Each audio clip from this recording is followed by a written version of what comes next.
go ahead and get started. Good evening. I'm happy to welcome you on behalf of the Collegium Institute for Catholic Thought and Culture here at Penn, as well as Dappled Things magazine. My name is Jess Sweeney, and I am the director of the Collegium Institute's Ars Vivendi Arts Initiative, which aims to create a conversational space to explore the relationships between beauty, art, and the transcendent, probing their importance to human culture and to a life well lived. The initiative seeks to integrate artistic craft and practice with an understanding of aesthetics and an appreciation for the intellectual life behind the creative mind. Tonight, we're gathering for a special conversation titled Choosing Joy, a manifesto for artful living in an age of visual noise. We live in an age of intense sensory overload. If we let it, we can be inundated constantly. Constant images, constant sound, constant news, constant. While distraction and overwhelm are not new phenomena to the human experience, it does feel like our contemporary context has a particularly intense experience of these. It is so easy to tap out on engaging with life, with the world, and with the real. It is so easy to say no to relationships, to unexpected wonders, to the ordinary, everyday encounters. The ease with which we can tap out and say no to these things can leave us feeling trapped, isolated, and without meaning, with anxiety flooding our veins. As I was preparing for tonight's conversation, I came across a passage I hadn't thought about in a long time. In his book, My Bright Abyss, Meditation of a Modern Believer, poet Christian Wyman gives readers a lyrical, beautiful, and heartbreaking reflection on his life of belief and unbelief, his life with cancer, a life grappling with the dance between despair and joy. Perhaps one of the glories of this book is the way it weaves together art and life, the way one flows into and permeates the other, the way in which he's grasping towards the real amidst so much distraction. Here is a passage from Wyman's book, which begins with a passage from Rainer Maria Rilke, and then Wyman reflecting on that. Rilke writes, "Truly being here is glorious. Even you knew it, you girls who seemed to be lost, to go under in the filthiest streets of the city, festering there or wide open for garbage. For each of you had an hour, or perhaps not even an hour, a barely measurable time between two moments, when you were granted a sense of being, everything. Your veins flowed with being, but we can so easily forget what our laughing neighbor neither confirms nor envies. We want to display it, to make it visible, though even the most visible happiness can't reveal itself to us until we transform it within."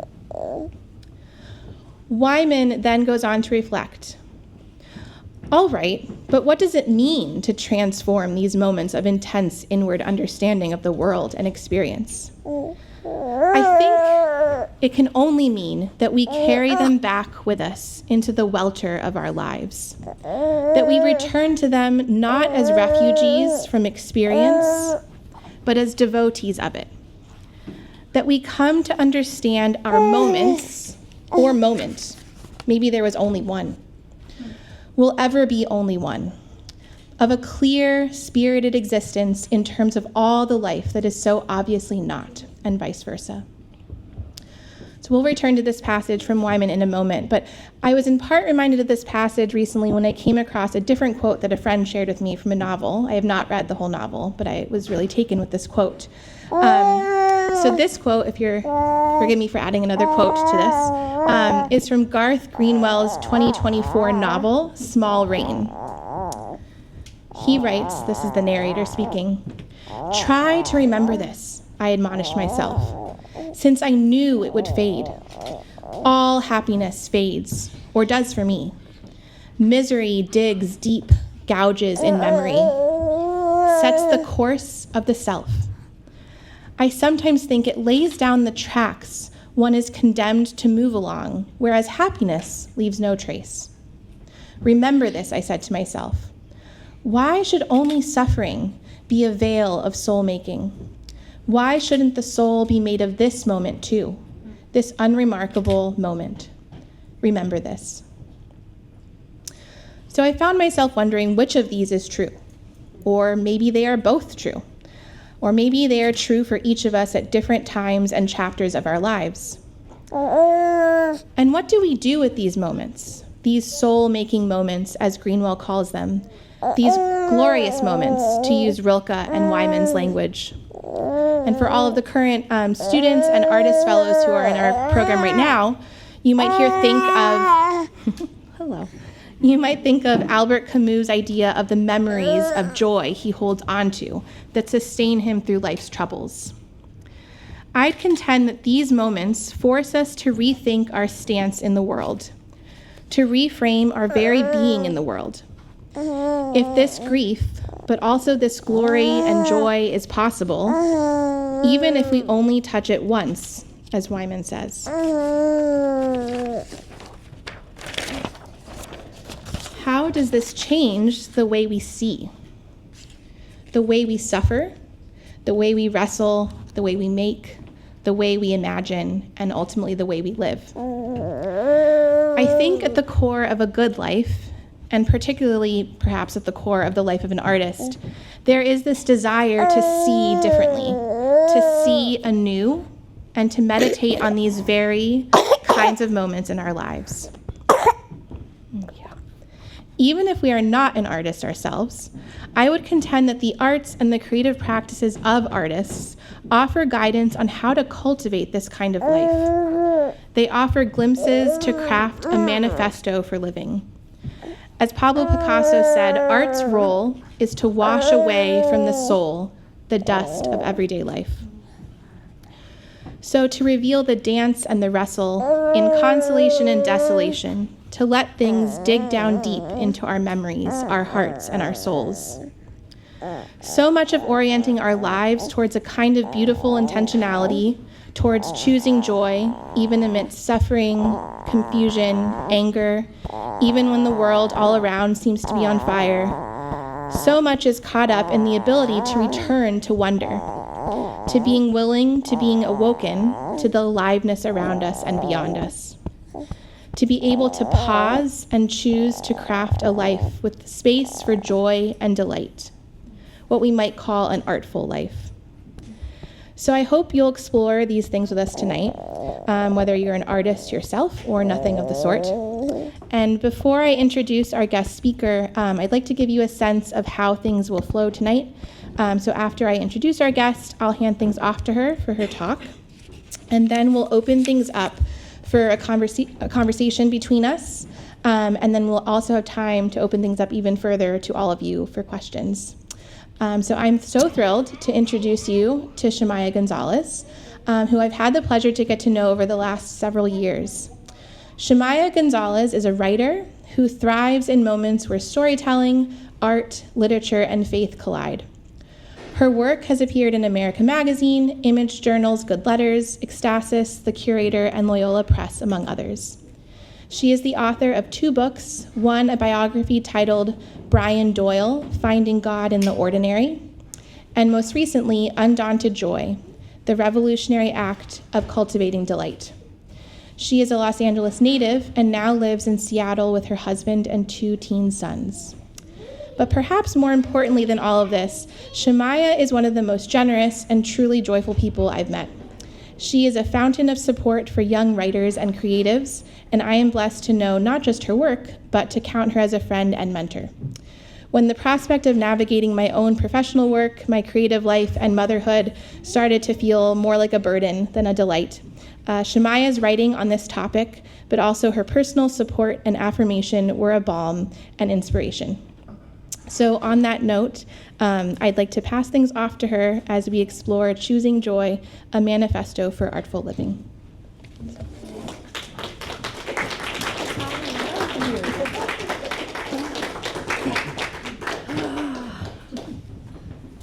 I didn't know she was going to say those nice things about me. And let me just put that there.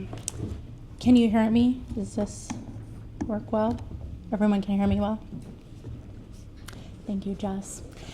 The funny thing is that I met Jess through Collegium. I took a class online, the book club, 2021 for The Power and the Glory. And it was very still, very COVID-y. And to read The Power and the Glory during Lent was so powerful. And at the time, I could not afford to take the class. And Jess and Terrence said, that's fine. Just write an article about it afterwards. And so I did. And I met so many people through that group. I'm going to just slide me over so I can see you guys too. I feel like you've really built a community here. I'm just seeing people in the audience that I know online and through book clubs and it's just been phenomenal. So, and yes, Jess and I both have sons named Tomas. And I won't gush about her anymore. Fine. Well, I'm just delighted to be here. I've read online and been a part of your communities elsewhere, and then to be here in person and just to feel your spirit is just fantastic. I always know that things go better if I pray this prayer before I start speaking. So if you'll indulge me. It is the prayer before writing or speaking by Thomas Aquinas. O Creator of the universe, who has set the stars in the heavens and causes the sun to rise and set, shed the light of your wisdom into the darkness of my mind. Fill my thoughts with the loving knowledge of you, that I may bring your light to others, just as you can make even babies speak your truth. Instruct my tongue and guide my pen or my speech to convey the wonderful glory of the gospel. Make my intellect sharp, my memory clear, my words eloquent, so that I may faithfully interpret the mysteries which you have revealed. Amen. I will also add that one of the things that brings me great delight is children. So I am just delighted that there are babies and preschoolers here. I haven't met you yet, but I will.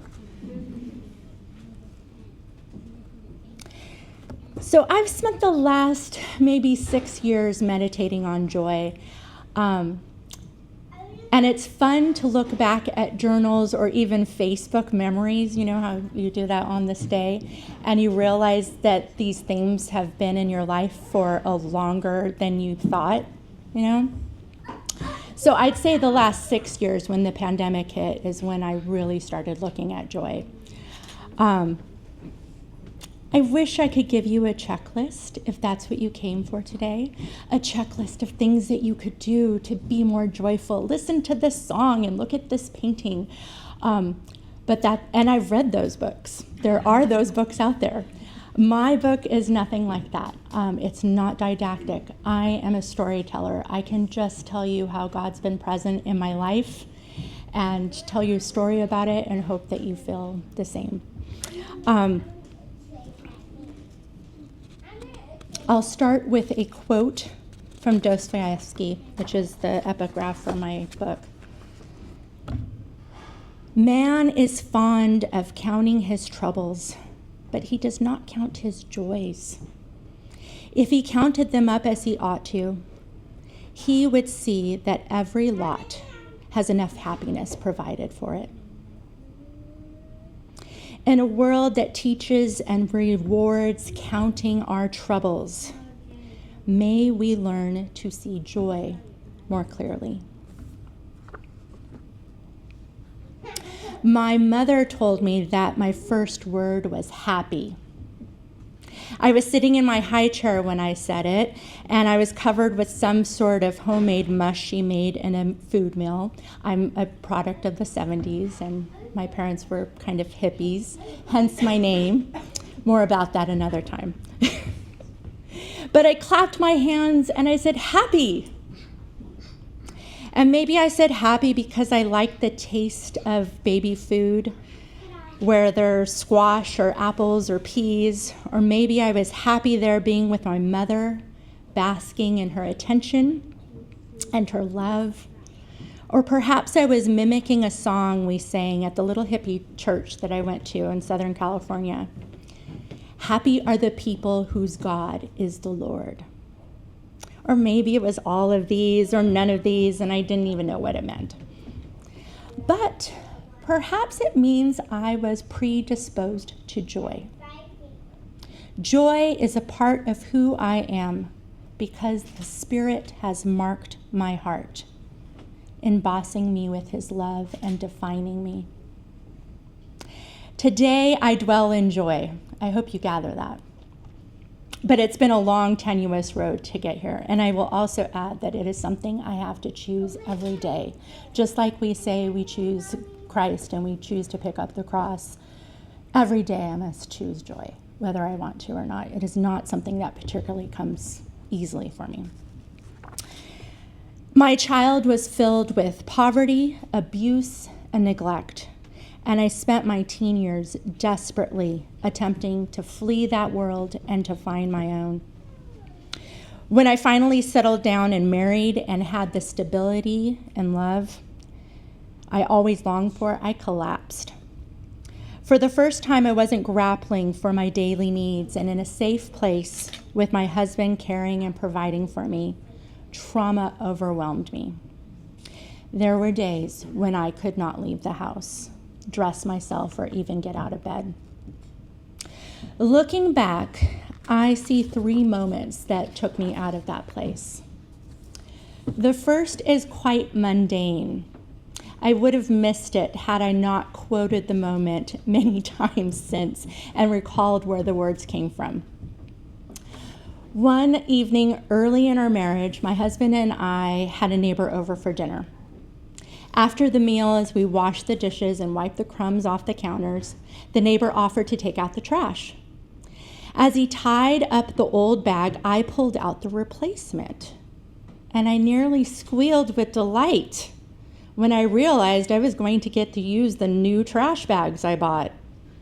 They were reinforced with force flex technology. They were promised to prevent leaks and spills, and they smelled really good. My reaction was a little over the top for trash bags. I saw myself through my husband and neighbor's eyes, and I felt like I looked as if I was on camera for a commercial for trash bags. I turned red. I was hot and embarrassed and turned down the volume on my zeal a little bit. But the neighbor, without skipping a beat, walked out the door, the old bag heaving, and said, you've got to get excited about these little things. The big stuff doesn't happen often, and when it does, it's usually something bad. That line sizzled in my brain for a while. It was true. Most of the big things in my life, college graduation, falling in love, getting married, they were all behind me. And I'd been living my life thinking, when XYZ happens, then I'll be happy. How was I exist moving forward? Was this all there was? And to be honest, I don't even remember that neighbor's name anymore. I can see his face, but I can't remember his name. It was 20-something years ago. And he made the comment in passing and probably didn't even think about it. But these words became a touchstone for me. The second moment happened in therapy. I had become so anxious I could barely breathe. Trauma from my childhood had come out sideways. And after years of not being able to have emotions or being allowed to have emotions at my house, I didn't know how to emote. Weekly, I went to cognitive therapy sessions where I learned the basics, like how to breathe. That anger was an emotion I needed to learn how to express. And how to break down seemingly unbearable tasks into smaller steps. It was slow and grueling work. And one day, when I presume I'd made enough progress and was getting a little more comfortable, I slopped down in my therapist's chair, ready to unload my latest story of woe. And the therapist listened, as she always had. But this time when she finished, she repeated my story back to me as a comedy. She told me the very same story of interpersonal communication and relational mishaps as if it were Thursday night comedy on NBC. It could have not worked. She took a huge risk with this approach, and it could have fallen flat and left me feeling unsupported and more vulnerable. But it didn't.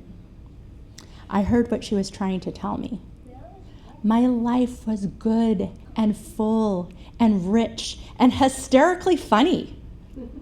I had been so focused on what wasn't quite right, I couldn't appreciate the joy all around me.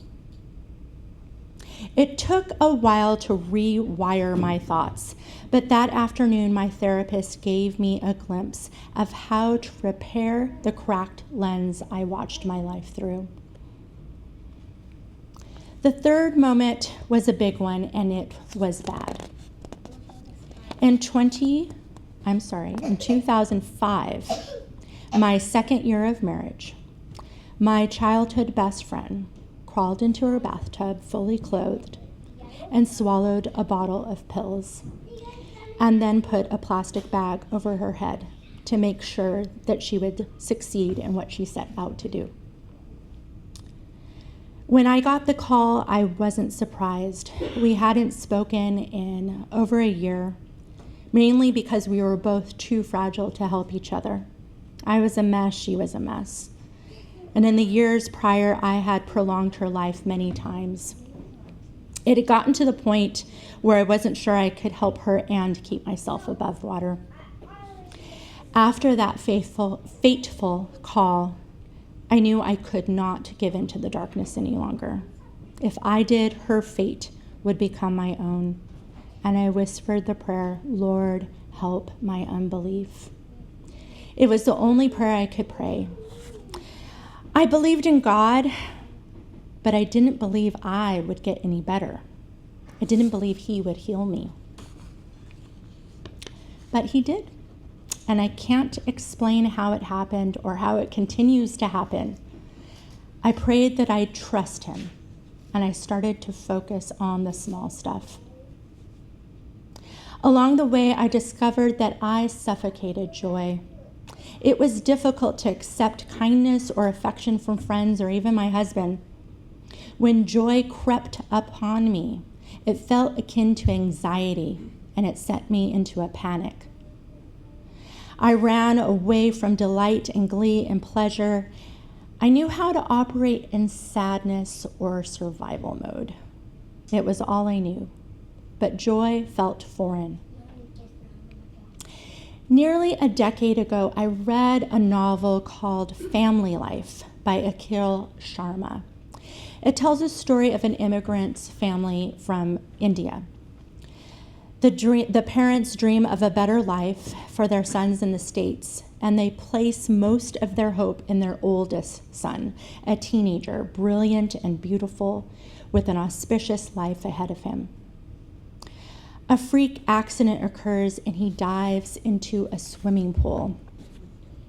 He suffers severe and irreplaceable brain damage, and the family's hope for the American dream is spent caring for this vegetated young man. The younger son falls through the cracks. His mother disappears into the care of their oldest son, and the father withdraws into alcoholism. As the younger son spends most of his time caring for his brother, he longs for attention and affection from his parents. I spent most of that week, as I read the book, crying along with the characters. But it was the last few pages that haunted me. The younger son overcomes. He acquires an education, secures a promising job, finds love with a beautiful fiancée. And as he lies with her in the sunshine at the beach during perhaps the first vacation he's ever had, he realizes he's happy. And this frightens him. And that's how the novel ends, with the frightening prospect of joy. I knew this feeling intimately, but by the time I read the novel, I had moved past the fear. Just as my therapist had taught me to emote anger, an emotion I was never allowed to experience by stomping my feet like a toddler when I felt the emotion come upon me. Oh, yes. I also learned how to experience joy. I had lived in survival mode for so long, waiting for the next crisis to happen, that I wouldn't allow myself a bit of happiness. Joy felt like an indulgence. Sometimes it felt even dangerous. Slowly, I began to see joy not as an indulgence, but a necessity, as a way of life. And this didn't happen all at once, but through a slow process. Joy is not anxiety. And as I welcomed it into my life, I learned to sit with it. I learned to say aloud, I'm happy, to remind myself that it was not anxiety, that joy is not something to fear. Songs from that little hippie church my parents attended when I was small resurface in my mind often. And if one wonders if taking children to church when maybe they don't understand or can't participate or might not be listening matters, I'm living proof that it matters. It comes back. I heard scripture and songs whispered during that time that have sustained me throughout my life. They were building blocks that established a strong base to build my own faith upon. One song that comes back to me when I think about joy is "The joy of the Lord is your strength." Don't make me sing it, you guys. It comes from a verse in the book of Nehemiah. After 70 long years in Babylonian exile, the Israelites returned to their land shell-shocked. They felt guilty for the lack of faith that had put them in exile to begin with. They were weeping and mourning, and the prophet Nehemiah gave them a word from the Lord. Do not grieve, for the joy of the Lord is your strength. He told them to cook a feast to celebrate the rebuilding of the wall around the temple. And the message was clear. It is time to live joyously. Maybe like the Israelites, or to much lesser degree, like me, you have suffered. Maybe you feel like you can't be joyful, or don't know how, or don't deserve to. Joy can follow suffering. We should not be frightened of it. Rather, walking through joy and suffering allows us to see the disparity between the two. How do we build a life that allows us to be happy? You wouldn't tell a child not to be happy, would you? Neither does our Father in heaven. He wants to give us good things. There's a call to joy in the air, believe it or not. To declare goodness, to cement it, to show others how to see, and to give them permission to experience joy. There's a scene from the 1952 musical Singing in the Rain. Gene Kelly's character realizes he's in love. It's raining, and he waves the cab driver on and begins to sing and dance in the downpour. You guys, I got chills just talking about it. He sings his joy to everyone he encounters. And in the film's iconic shot, he stands there with outstretched arms, his face to the camera, tilted up as rain pours down, and he says, "Come on with the rain, I've a smile on my face." It used to be really difficult for me to watch that scene, and especially that one frame. It was too much. It was too much for me to see. I teared up with that frame, the unadulterated, undaunted joy.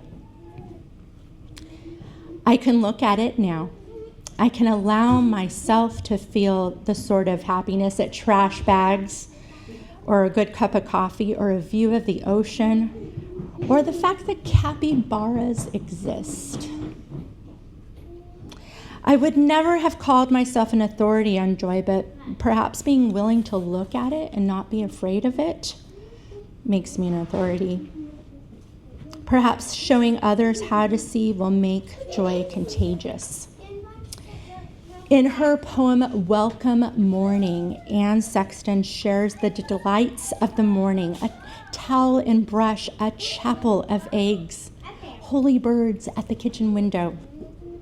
She thanks God for all of it because it is Him showing up in the quotidian moments of her morning.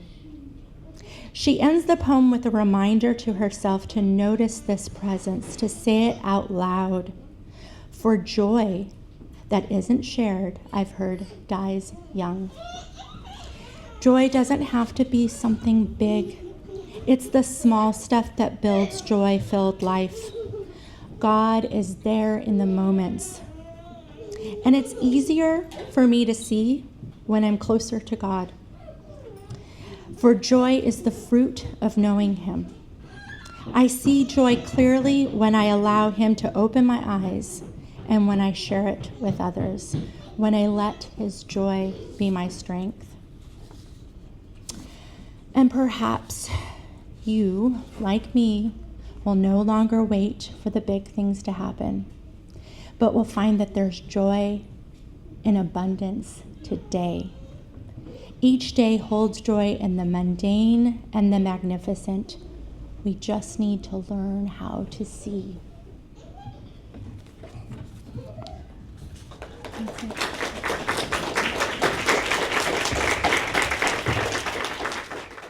Thank you for that. So I think one thing I am thinking about as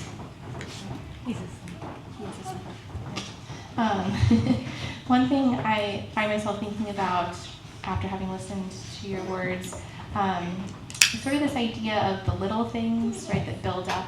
And I'm wondering if you want to talk a little bit about, so in your book, you at the end of the book have this sort of like a list of all these things, you know, grander, mundane, that bring you joy.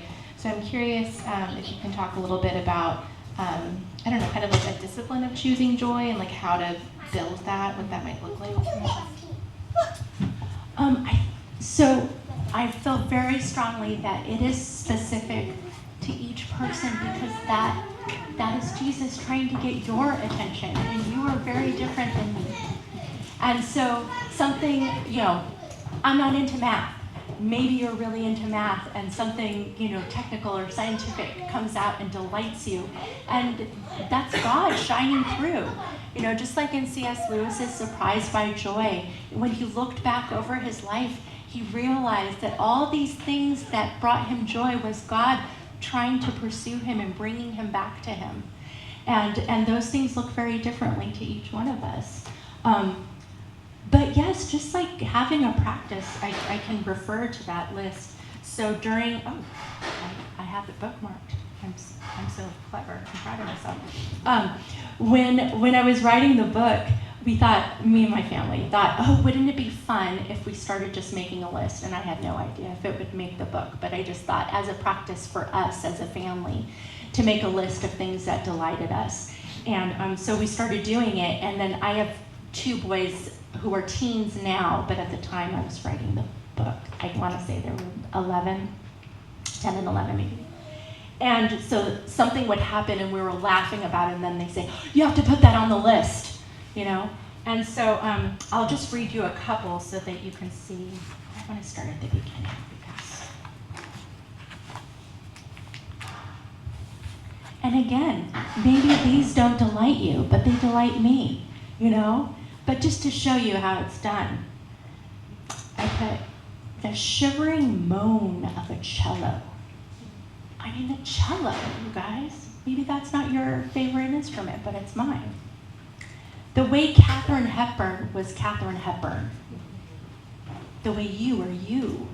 You know, if you think about it that way. Warm towels straight out of the dryer. The messy mop of hair on a Highland cow.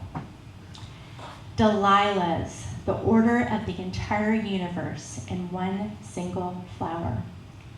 When a baby who you do not know smiles at you. You know, Tomas smiled at me today, but, or lotion between your toes. I mean, these are all things that just exist out there in the world. They don't cost money. You don't have, it's learning how to see that your life is full of abundance, you know? Even today, I hope I don't make you feel, but you know, I was hanging out at Jess's house and it's fun and the kids are fun and she had to do some different things for tonight and with the kids and she was like, oh, I'm so sorry, you know, there's all this stuff happening. And I'm like, are you kidding? It's just abundance. Life is so good that it's all happening like at the same time, you know? There's nothing wrong with it. It just is and it's wonderful. And I got to play with your son while you were doing something. I mean, it turned out great. So I don't know if I answered that well, but. So I have one other question and then we'll open it up to others that are here with us. So something that I know that you and I have talked a bit about in the past, but I feel like kind of ties in. So with this event, I think I was sort of thinking about this idea of like a kind of artful life broadly. So thinking about how certain things that sort of come out in the arts that we might not think to apply to normal life. So something I talked about with our students and the artist fellows this semester is this idea that, like, you know, when you take an art history class, there's the elements of art, right? And they're this sort of like, could feel kind of boring, this thing you have to memorize, these sort of like arbitrary things that you look at in a painting. And I think partly through my own children, I've noticed that like all of those elements, right? Line, movement, rhythm, texture, they're all the things that like babies notice in the world, right? And that we as people notice in the world. They draw our eye just when we're out and about. And so I've sort of recently been thinking a lot about how that list isn't arbitrary, it actually emerges from life, and we then bring that lens into how we look at art. And so I'm curious if that's something that you kind of have also noticed as you sort of were meditating on joy, just like the ways in which like things like color, right, can sort of change an environment. So yeah, I don't know if that makes sense as a question, but just sort of how the ways in which sort of things we think about as being maybe like in the realm of art and museums actually are very applicable to sort of crafting a life. Yeah, I think I could talk about that in a different way, but that it's about bringing beauty into your life. I was talking to a friend the other day, and her and her family were very concentrated on a lot of negative and unpleasant images and ideas, and they were obsessing about it. I'm trying to be general, but maybe I need to be more specific. They were really obsessing about AI and what could happen, and you know, like to a point where they were getting paranoid. And I was like, my goodness, you need to not fill your mind with this. And they're Christians. I'm just like, you guys need to be filling your mind with goodness, beauty, and truth, you know? And where are those moments in your life that you could meditate on those things instead of worrying about something you have no control over, that's out there in the world, may never affect you at all. I have a friend, Mandy, who's doing these things called cultural artifacts on her Substack. And she, it's less than 10 minutes where she reflects on a piece of music or a piece of art. And I can't tell you how much better I feel after I just spend time listening to that. For some reason, they seem to come out on Thursday mornings, and that's when I drive to Costco. And so I listen to it on the way to Costco, and sometimes my teen son is with me in the car, and we'll listen. What were we listening to the other day? that he was captivated by. I think it was about the painting of, the very large painting of Washington crossing the Delaware, and she was talking about the elements of that and breaking it down, and I mean, until you could see it as she's talking about it. So it's just like, where are those moments that we can bring in? I mean, not every day can we go to the museum. Today I did. Today I got to go to the museum. But who gets to do that all the time? But there's little moments, instead of scrolling, instead of sitting there worrying about things, that we could bring in beauty and goodness and truth in some way, whether it's looking at art or listening to beautiful music or, I mean, just, I think it was about 7 years ago that I just decided, no, this is how I want my life to look. Like, I heard someone say, like, oh, when I retire, I can have a life that's filled with those things. And I said, why not now? You know, if you just find moments that you can bring it into your life, it's contagious and it rolls, and you find more moments in your life that you can bring in those things that are of real value to you. So. Okay. So we're gonna open it up to questions from all of you. I want to ask how the daily cultivation of joy has impacted your relationships, especially as a mother, but in general. Thank you. Yes, it is greatly impacted. I love being a mother, and if you do not have teenagers, if any of you just have small kids, don't be afraid. They are so much fun. I mean, if you're just intentional the whole way going up, they're a blast. So I love hanging out with my teens, and I think that that's been a part of it. I'm sorry, who was I telling? Thea? Yeah, about the proverb of, like, I really take that proverb about, you know, it's better to sleep on the corner of a roof than in a house with a quarrelsome wife. Like, I take that to heart, and I think that it's true about motherhood too. And so I never want to be like, what's the word? Well, quarrelsome, but also nagging, and just helping them learn how to see. There's actually a poem by Ted Kooser called Mother, where his mother has died, and I think it's nearly Mother's Day, and he's reflecting on that. And at the very end of the poem, he said, if it wasn't for you, I would have never learned how to see. I'm sorry, I don't mean to get weepy. Without you, I would have never learned to have seen, and I would have been so lonely. And my boys love that poem. And they said, that's you, Mom. That's totally you. So just with my boys, I see, because trying to cultivate a life filled with joy means that you're being very present. And so being very present to people changes everything. It changes every single relationship.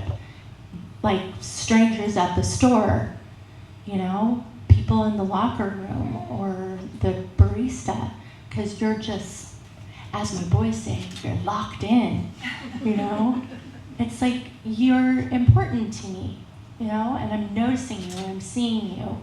So there's just that relationship of being present that, and joy is a byproduct. It just, anything else? Yay. Hi. I love this woman. Friends. And actually the three of us were at Dorian's car the last time we were all together, and I had to get out because I have to write that down for my Substack. Thank you. That story needs to be told. I should have worn my red shoes. But my question is maybe a little bit different, because you had mentioned that when you met your husband, who I don't know, but I know of him, and he's wonderful, and he's extremely caring and clearly has this sort of huge manly heart for actually taking care of other people, and he did that for you. And so I think I'm a writer and editor now, but I used to be a nurse, and actually worked at HUP and then NICU, worked at the VA. So I took care of a lot of patients who, their lives were just a disaster, they had a lot of problems, and they didn't really have anyone to help them. And obviously, as their nurse, I could care, not just provide care, but care. But they were not a regular part of my life. So how would you what advice would you give to someone, or how would you approach someone who doesn't have someone like your husband caring for them? Like, obviously your family of origin, there were issues, and you have that trauma that you had to recover from. Yeah. And so I think that's kind of important too, right? Like in how we're entering into relationships with other people in a world that has lots of trauma. Yeah. That's a very difficult question to answer, I think, because well, it makes me feel so grateful that I have my husband, and he can't be married to everyone. But I think just if you're in that place, like, it's just a prayerful moment of, Lord, bring me someone to show me how to see the world better than how I'm seeing it. Whether it's a teacher or a friend, or sometimes it's someone on the internet. I'm just thinking about, I don't know if you guys are familiar with Scott Adams, who just passed away, who and was not a Christian, perhaps until the end of his life, but he taught so many people, especially young men, how to see more clearly. And sometimes it's just what we need, So I think it's just a prayerful moment for the individual. And maybe it's not a person, because we're all different. I'm clearly very extroverted. I have a son and my husband who need no one else but the four of us in our house. And some people are like that. So maybe it's not a person for everyone. And that's why I'm saying joy is so specific, because it's God shining through. I don't think C.S. Lewis needed lots of people, So I hope that I answered. Yes, she has one. I just had a thought I wanted to add, and it's something I've been thinking about a little bit, but in the Brothers Karamazov, Father Zosima has this sort of image of like everything being this ocean, it's all connected, right? And like one act happening on one side of the world in mysterious ways affects, someone on the other side of the world, and having like the sort of hope of that truth. And I think that's partly the fact that there is so much suffering in the world is why, like, when you like are able to see, right, like how important it is to like let that pour out into others, right, and like to help those who need help, right, those with most need. Last night I was at a talk, and the speaker was talking. There's a place in Philly, actually up in Kensington, called Annie's House, which provides care for women who are having unexpected pregnancies, and they're able to stay there for a year after their babies are born. And he was sharing about how some students came and they wanted to do something special, right? Because I think often like we're just in survival mode, like we just have to provide the bare necessities for people, right? Because what if we did like put on a dinner party for all the women living here, and they just made this like really like candlelit dinner, just like made it really beautiful, right? I think often like that's what's missing when we talk about how is it possible to like let these things spread out into people, like beyond ourselves, beyond those who can already sort of figure out how to, cultivate a discipline of joy, let's say. So I just wanted to add that, because I think that's something, that often gets forgotten, sort of like survival mode, like particularly with those who need the most, right? So. Yeah, I would add too, my mom used to say that if you have a thought about someone, you should pray for them. Like that's kind of God's, like it could be someone you haven't seen in 20, like first grader friend or something like that, an old neighbor, and obviously like if you're driving by and there's an accident, you say a little prayer for the people. But I do think that that is sort of our opportunity to be extravagant in the world, and I also think not doing what's just necessary. When I was a nurse, especially when I worked in the ICU, you have all this technology, and that seems like so important. We're doing all these drips, and we have all these lines, and we have this, and we have that. But I have to tell you, when I would wash a patient's face, that meant more to them. I cannot tell you how many patients or shave, like when I worked at the VA especially, because it was all men, I would always shave them, and even if they were intubated, I would brush their teeth, because I can't stand to not have my teeth brushed. Like, it was purely this thing that I felt like I couldn't live like that. There's no way I could ever get better if my teeth weren't brushed. But every patient, when they were able to, would say, oh, thank you so much.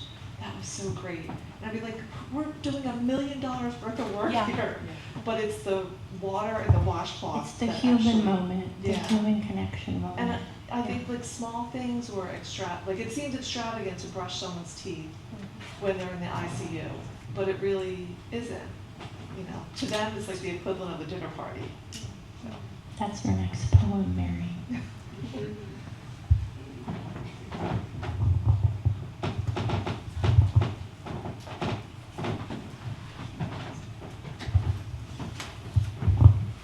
Thank you so much for coming to speak. This was very insightful and very beautiful. My question relates to, like, you spoke about finding joy, but how do you go about quieting those moments that can be, like, very overwhelming? Like, there's a lot of visual noise around us within the news, or, like, I'm, like, choosing a field within, like, human rights, and I feel like I'm always being suffocated by terrible, terrible news, that it makes, like, those happy moments just, like, blended with the rest. How do you go about quieting those moments? Thank you. This is very important, and I felt that during the pandemic, which is what led to this book, is saying, Lord, where are you in this moment? And have that be your prayer on the tip of your lips each time. Where are you in this moment? Because we get so caught up with the chaos, and we think that that's most important. We don't realize how much bigger God is than all that chaos and mess, and that's still in the palm of his hands, you know? And so if you pray, like, sometimes he shows you. So have it always be on the tip of your tongue. So, yeah. Yeah. Hey, I want to talk about survivor's guilt. Yeah. So I have a complicated life, but a very happy life. I have a very happy marriage, as my friends are widowed and heading into divorce or just have loads of marital pain, and I'm actually very joyful, but I feel guilt about how happy I am and all the joys I have to count, and don't know how to don't want to relinquish the joy, but also want to be attentive to the suffering in other people's lives. But so the two questions are, how do you deal with, survivor's guilt, joy. Yeah. So how do you deal with that guilt with joy? Yes. And kind of how you can bring joy along in a compassionate way with people who are undergoing really intense loss, and how to kind of steward that kindly, I guess is the question. Well, you must know despair and suffering to know joy. You need to see the disparity between the two. You know, it's not that I'm naive. I see some dark stuff that you guys don't want to know about, and I've lived through it too. And so to not be afraid of it with other people, to sit with it with them, you know? I'm not afraid. I have a friend who's a widow and is going through all of that. And the other day I told her on the phone, I'm not afraid of your anger, and I'm not afraid of your sadness. You can call me with it. It doesn't frighten me, you know? And then I told her, neither does it frighten God. It doesn't surprise him, you know? So it's part of being hands and feet of God to someone else. And as far as feeling guilty for being joyful, joy is a fruit of the Spirit. It is evidence that we're abiding with him. And it is God's kindness that draws us to him. You know, so it's our joy that's gonna draw people to Christ, not our severity and our list making or whatever, you know, just the church hasn't been very joyful. I don't want to point fingers, but I also like, come on, we have the gospel. And you know, I grew up at that little hippie church I went to. It was filled with people who had been addicts, who had, you know, these were hippies who live on the street, and some of the women had some pretty sketchy backgrounds, you know, men too. But they had experienced God in such a way that they could not stop talking about it, you know, and their life was just beaming. And I think that we forget that we have that power, we have that story within us. And we're just, you know, I'm a Christian, I'm a Catholic. It's like, no, God has changed my life. I feel loved by him, you know, and I want to share that story with other people, so.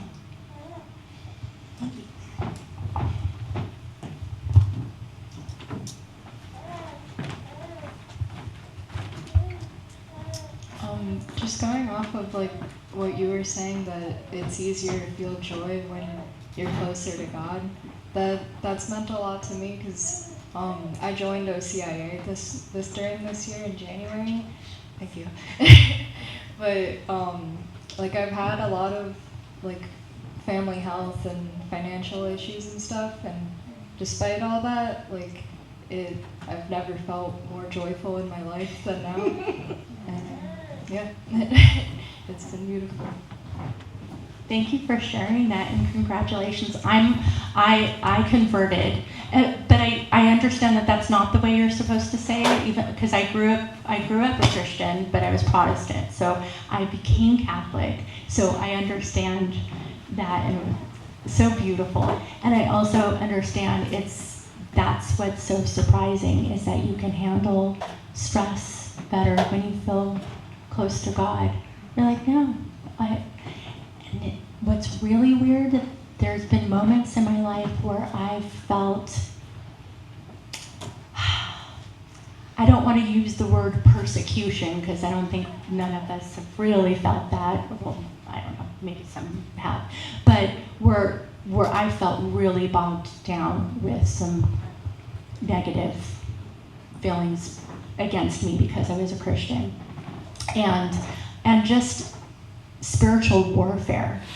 And there's a moment where you're almost like, oh, I get the whole thing in James where it says, consider it joy to be suffering.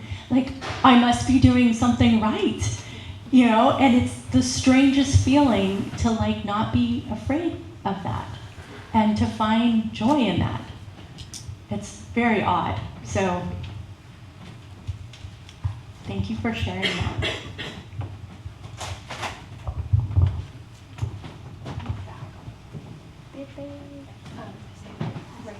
With the baby. Thank you again, Shemaiah. I wanted to ask who your models of joy are, or heroes. Yes. Oh, thank you so very much. C.S. Lewis, I mean, my goodness, will I ever not go to that well? And people keep buying me like different collections. But also Brian Doyle, who was a Northwest Catholic author who died in 2017. Jess had talked about me writing. I wrote his biography, and it actually did not go to publication. So no, it's fine. But I love singing the praises of Brian Doyle, his work, and the way he saw the world. So beautiful. And I was going to say non-religious person, but I am obsessed with Gustav Mahler. His music and the way that he looked at the world is just like, I find a kindred spirit in that. And there is a podcast, what is it called? The World of Gustav Mahler or something like that. There's a podcast where it goes through all of his symphonies and meticulously, and I love that. So I'd also say Vincent van Gogh, which maybe you guys would find odd, but I think he did experience lots of joy. Yeah. So I write about him in the book as well. There's a chapter on his sunflowers, which he painted like 8 times, you guys. There's not just one sunflower painting, there's 8 of them, because he was obsessed.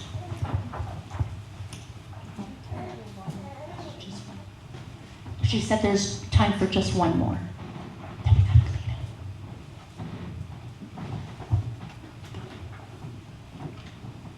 But it seems like we don't. Well, perfect, because I have a blessing that I want to pray over you guys. I wrote for you guys just a joy blessing. So there's the priest and poet John O'Donohue that would write all of these blessings about different things, and I just am inspired by that and love that, so I wrote a blessing for you. May you welcome joy as an auspicious experience, without fear, without trepidation, but with hands outstretched to receive the gift bestowed upon you. May the eyes of your heart be enlightened so that you may see his glorious inheritance, this fruit of the Spirit that cannot be conjured or controlled, but the outcome of surrendering to him. May your heart not give into distraction, wasting time on clicks, cringe, and celebrity, or confine yourself to the limits or the cage of your own mind. But be filled with contagious, unabashed, unaltered, undaunted joy. May you trust in the slow work of choosing his path each day. Even when you cannot see him, may you know he is there, and that with each choice, you transform into the heavenly creature you have been created to be. And in the end, you will marvel at this life of abundance. Thank you, Shemaiah. Thank you, all of you, for being here tonight and for bringing your attention and questions. We are going to be wrapping up, but there is time for you to come if you want to talk to Shemaiah a bit more, talk to each other. There is dessert, I think, in the back for people, so feel free to enjoy some dessert on this sort of stormy night and day. So, yeah.